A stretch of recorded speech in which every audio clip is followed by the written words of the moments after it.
मारीच और सुबाहु का वध। दूसरे दिन ब्राह्म मुहूर्त में उठकर तथा नित्य कर्म और संध्या उपसन आदि निवृत्त होकर राम और लक्ष्मण गुरु विश्वामित्र के पास जाकर बोले, गुरुदेव कृपा करके हमें ये बताइए कि राक्षस यज्ञ में विघ्न डालने के लिए किस समय आते हैं। ये हम इसलिए जानना चाहते हैं कि कहीं ऐसा न हो कि हमारे अनजाने में ही वे आकर उपद्रव मचाने लगें।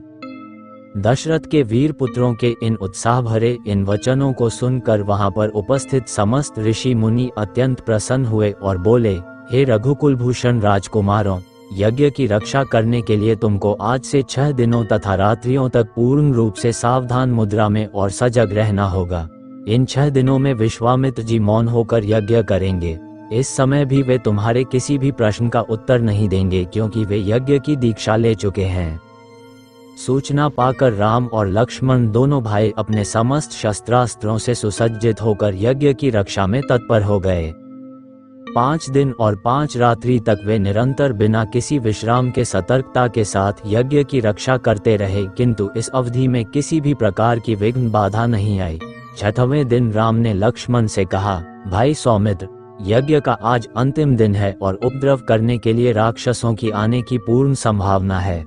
आज हमें विशेष रूप से सावधान रहने की आवश्यकता है। तनिक भी असावधानी से मुनिराज का यज्ञ और हमारा परिश्रम निष्फल और निरर्थक हो सकते हैं।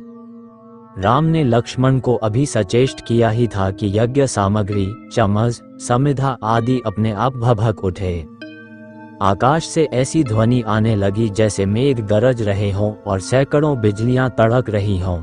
इसके पश्चात मारीच और सुबाहु की राक्षसी सेना रक्त, मांस, मज्जा, अस्थियों आदि की वर्षा करने लगी। रक्त गिरते देखकर राम ने उपद्रवकारियों पर एक खोजपूर्ण दृष्टि डाली। आकाश में मायावी राक्षसों की सेना को देखकर राम ने लक्ष्मण से कहा, लक्ष्मण, तुम धनुष पर शरसंधान करके सावधान हो जाओ। मैं मानवास्त्र चलाकर इन महापापियों की सेना का अभिनाश किए देता हूँ। ये कहकर राम ने असाधारण फुर्ती और कौशल का प्रदर्शन करते हुए उन पर मानवास्त्र छोड़ा। मानवास्त्र आंधी के वेग से जाकर मारीच की छाती में लगा और वह उसके वेग के कारण उड़कर 100 योजन अर्थात 400 कोस दूर समुद्र में जा गिरा। इसके पश्चात राम ने आकाश में आग्नेयास्त्र फेंका, जिससे अग्नि की एक भयंकर ज्वाला प्रस्फुटित हुई और उसने सुबाहु को चारों ओर से आवृत कर लिया। इस अग्नि की ज्वाला ने क्षण भर में उस महापापी को जलाकर भस्म कर दिया। जब उसका जला हुआ शरीर पृथ्वी पर गिरा तो एक बड़े जोर का धमाका हो जा। उसके आघात से अनेक वृक्ष टूटकर भूमि पर गिर पड़े। मारीच और सुबाहु पर आक्रमण समाप्त करके राम ने बचे खुचे राक्षसों का नाश करने के लिए वायव्य नामक अस्त्र छोड़ दिया। उस अस्त्र के प्रहार से राक्षसों की विशाल सेना के वीर मर मर कर ओलों की भांति भूमि पर गिरने लगे। इस प्रकार थोड़े ही समय में संपूर्ण राक्षसी सेना का नाश हो गया। चारों ओर राम की जय जयकार होने लगी तथा पुष्पों की वर्षा होने लगी।